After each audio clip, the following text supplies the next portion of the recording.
Ang City Hall ay sentro ng pamamahala at administrasyon para sa anumang lungsod sa Pilipinas. Naglilingkod dito bilang sentro ng operasyon ng lokal na pamahalaan at naglalaman ng iba't ibang departamento at ahensya na nagtatrabaho para sa pag-unlad at progreso ng komunidad. Bukod sa kanyang pangunahing layunin, naglilingkod din ang City Hall bilang simbolo sa pagkakakilanlan at kasaysayan ng isang syudad. Sa buong Pilipinas, maraming City Hall ang mayroong magagandang arkitektura at makasaysayang kahalagahan na kumakatawan sa identity at kasaysayan ng isang lungsod. Sa tugon na ito, ating talakayin ang ilan sa mga pinakamagagandang City Hall sa Pilipinas. Pero bago yan ay huwag kakalimutang mag-like at mag-subscribe sa ating channel para laging updated ka sa ganitong klaseng video.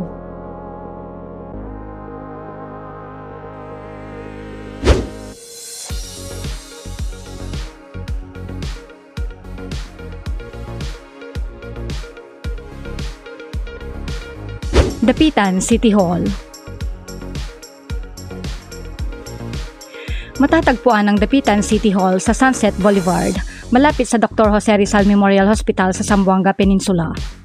Ito ang kinalalagyan ng lokal na pamahalaan ng Dapitan City, isang third-class city sa Zamboanga del Norte, na may modernong disenyo at iba't ibang pasilidad upang maglingkod sa mga pangangailangan ng pamahalaan at komunidad. Ang Dapitan City Hall ay isang magandang gusali na may halo ng arkitekturang Pranses, ngunit ang pinakamalaking tampok nito ay ang hugis mangkok nitong bubong na itinuturing na isang obra maestra ng arkitektura dahil sa kahalagahan nito sa disenyo ng gusali. Sa harap ng bubong ay may malalaking salaming kulay berde. Nasa malapit ito sa dagat kaya't may magandang ambiance at sariwang simoy ng hangin. Coronadal City Hall. Ang City Hall sa Coronadal ay tunay na maganda. May mga pader na berde at malawak na mga bintana na nagpapahintulot ng likas na liwanag sa buong gusali. Ipinapakita nito ang mga katangian ng neoclassical na arkitektura. Ang neoclassical na arkitektura ay kilala sa paggamit ng mga classical na paraan tulad ng mga haligi, pediments at symmetrical na disenyo. Ang Coronadal City Hall ay nagpapakita ng ganitong estilo sa pamamagitan ng mahinhin at balanseng harapan. Bukod pa rito, ang paggamit ng kulay berde bilang pangunahing kulay sa labas ng gusali ay hindi lamang maganda sa paningin, kundi nagpapakita rin ng pagsisikap ng lungsod na maging sustainable at makakalikasan. Calamba City Hall.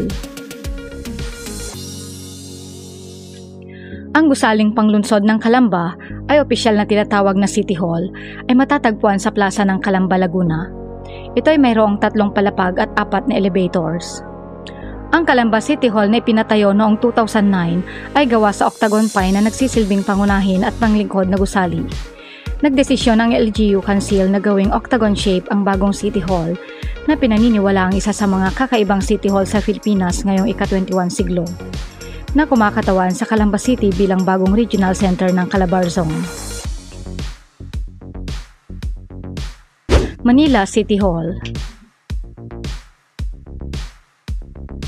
Matatagpuan sa sentro ng Maynila, ang City Hall ng Maynila ay isang kahangahangang gusali na ginawa ni Arkitektong Antonio Toledo noong 1941. Ang makabagbag damdaming harapan nito ay mayroong grand entrance na sinasalubong ng 6 na ionic columns. Samantalang ang kanyang clock tower ay may taas na higit sa 100 talampakan. Sa loob ng City Hall ay makikita ng mga bisita ang maraming makasaysayan at kultural na mga artifacts, kabilang ang mga eskultura at mural na nagpapakita ng kasaysayan ng Manila at ng Pilipinas sa kabuuan. Ang gusali ay mayroon ding museum para sa iba't ibang mga exhibit na may kaugnayan sa nakaraan at kasalukuyang kalagayan ng lungsod. Bukod sa kanyang architectural at cultural na kahalagahan, ito ay mahalagang sentro ng politika at administrasyon sa Pilipinas. Bacolod City Hall. Ang Bacolod City Hall ay isang gusali ng pamahalaan na disenyo sa neoclassical style kung saan may malawak na plaza at malaking fountain sa gitna nito. Ito ay sumusunod sa disenyo ng kabisera ng probinsya. Bilang isa sa mga pangunahing landmark ng lungsod, ang Bacolod City Hall ay naglalaman ng iba't ibang opisina at departamento ng munisipyo na nag-aalok ng sentral na lugar para sa mga mamamayan ng Bacolod upang magtungo at magtransaksyon ng kanilang mga papeles, pagbabayad ng buwis at iba pang mga gawain na may kaugnayan sa gobyerno. Malaybalay City Hall. Ang Malaybalay City Hall ay naglilingkod bilang sentro ng pamamahala para sa lungsod ng Malaybalay, na siyang kabisera ng lalawigan ng Bukidnon sa Northern Mindanao. Ito ay isang mahalagang gusali ng gobyerno na nagtatampok ng mga opisina ng administrasyon ng lungsod at naglilingkod bilang lugar para sa mga pampublikong pagpupulong at mga kaganapan.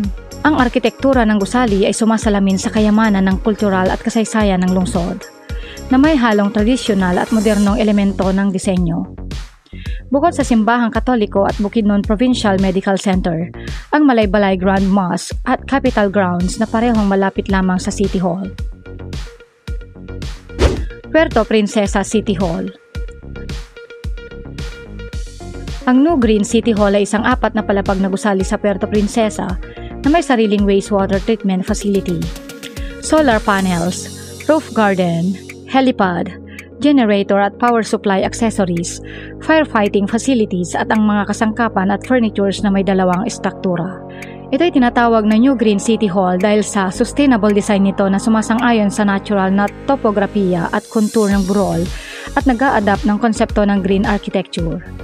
Ito ay tinayo noong 2012 at natapos noong 2013. Ang halaga nito ay tinatayang 742 million pesos. Ito ay dinisenyo upang mabawasan ang negatibong epekto sa kapaligiran at upang maging energy efficient. Ang natural na liwanag at ventilasyon ay pinapayagan ding pumasok sa loob ng gusali. Ang New Green City Hall ay isa sa mga paboritong pasyalan sa Puerto Princesa City Day Tour at maaaring pasukin ng mga lokal at dayuhang bisita ng libre.